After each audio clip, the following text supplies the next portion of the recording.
Alright, this is the crowbar for mission 02 in Metal Gear Rising.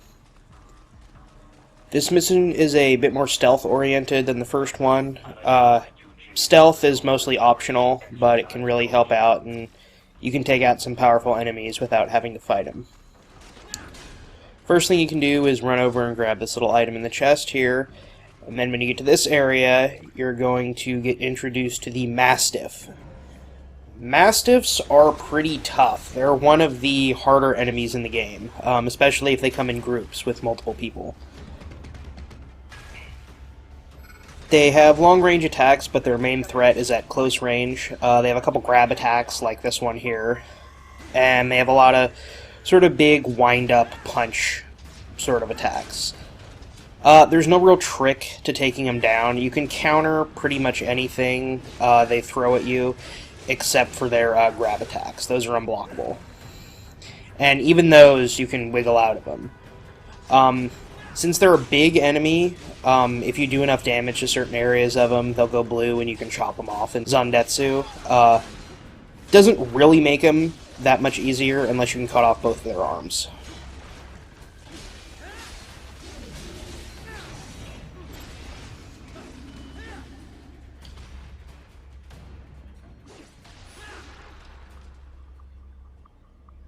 And once that guy is dead, the little barrier to the next area will drop down.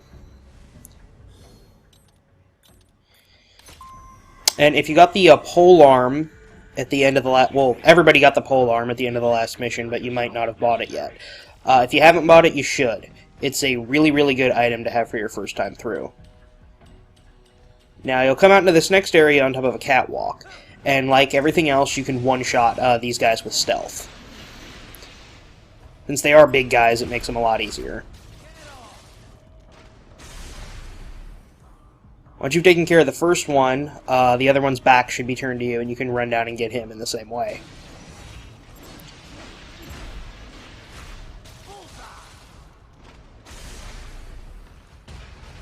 Before you move forward into the next area, you can come over to this door here and chop it open. And behind this, you will find a VR mission.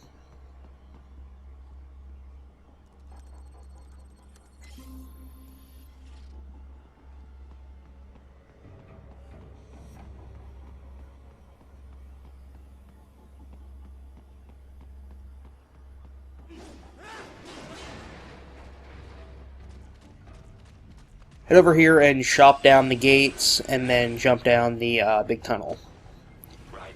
This next little tunnel, there's a bunch of mini geckos here.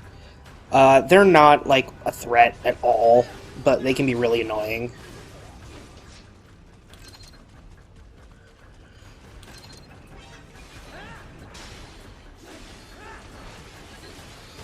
And the pole arm is really, really, really good for fighting these guys.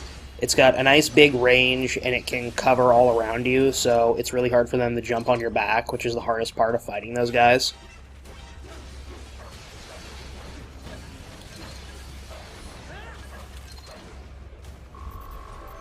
You're not quite done here yet, too. After all of those guys are dead, head back to where you dropped down.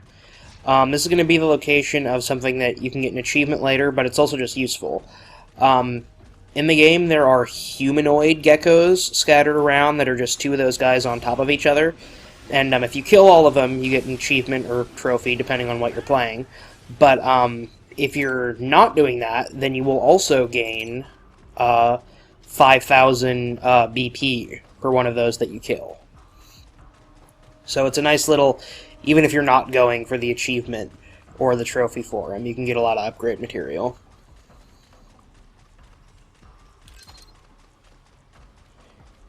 Then after you cut down this grate, you'll get a cutscene that leads into the next new enemy that you'll be fighting in this level. These guys, they're not too bad. They're kind of like faster versions of the geckos.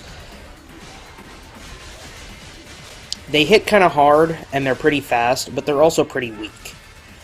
Like this guy, after just a couple slashes, I was able to get him down to like the counters on Detsu. And these guys are also really easy to counter, too, which is the other thing about fighting them.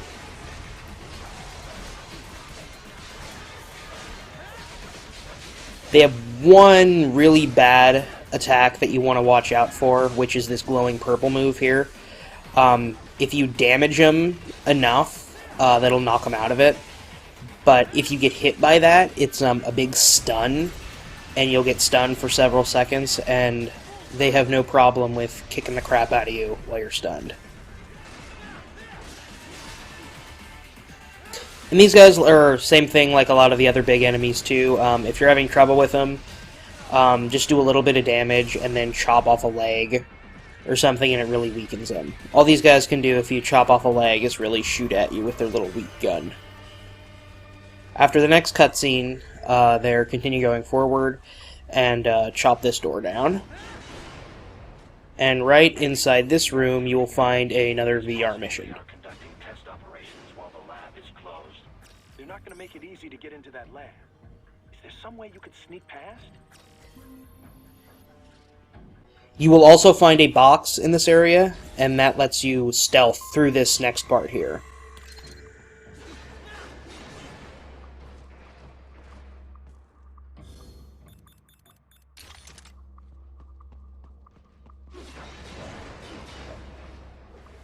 And boxes in general, they're good stealth tools for this game.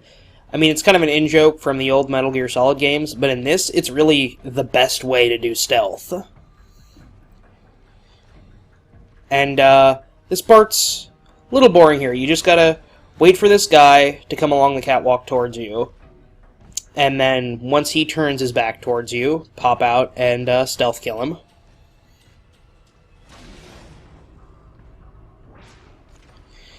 Don't Zandatsu him. That's really important.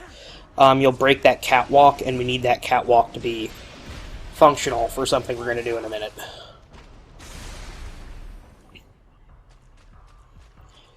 Then the third one is a little trickier. You need to wait for him to jump across to the catwalk on the side of the sewers that I'm on right now. And then once he jumps over there, you can run up those boxes and stab him in the back.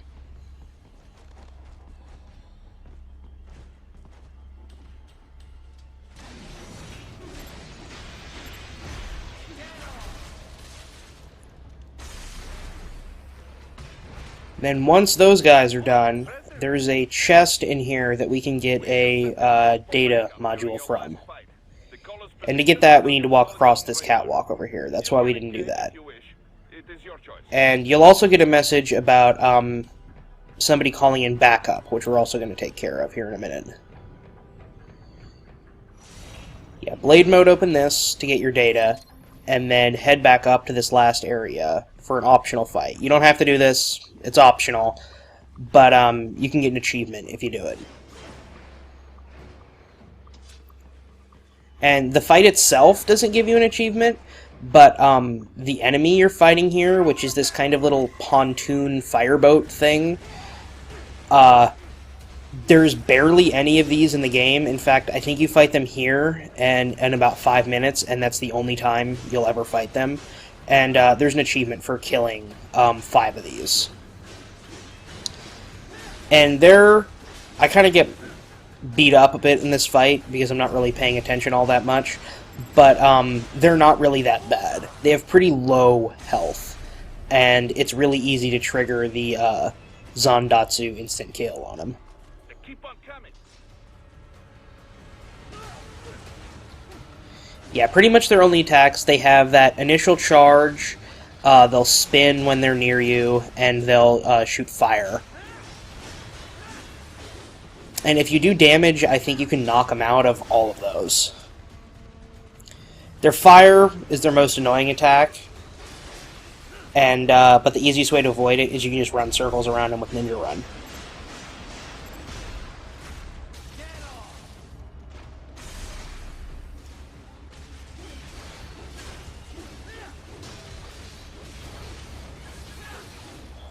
And then the final little wave of this fight, 2 of them will spawn. Dealing with 2's more of a pain,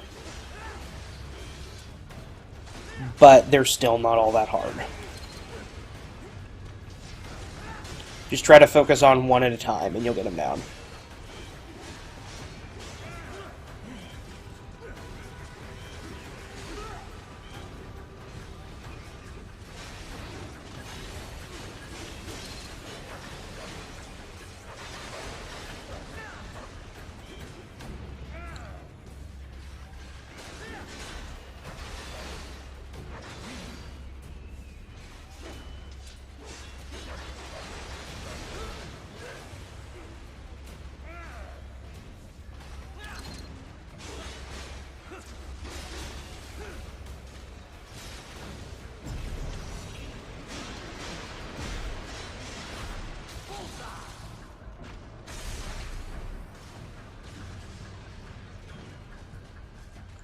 Once you're done with the fight here, head back down into the tunnel where you were before, and go through the door at the end.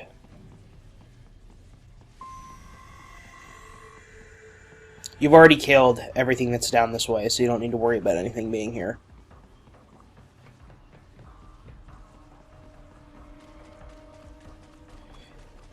The only enemy that you're going to find past this way for the immediate future is one of those little pontoon boat dudes. And they're here, but there's only one patrolling around, and there's only one at a time. And they can be stealth killed if you sneak up behind them. And if you kill one more after doing that previous fight, then you should have enough for the achievement. And this secret room here in the middle houses another one of the men hidden in the boxes. So if you just wait here, then you can run out of this room and stealth kill. And these guys keep respawning here. They're not infinite. I think there's maybe 4 or 5 of them that will keep spawning in this cave if you keep killing them. But aside from some BP, there's really no reason to keep going. Yeah, the door to the base is a discolored spot on the wall that was back there, and you can just chop that down. I got discovered here because I think I jumped in the path of the camera accidentally. But at this point, I don't think that actually does anything.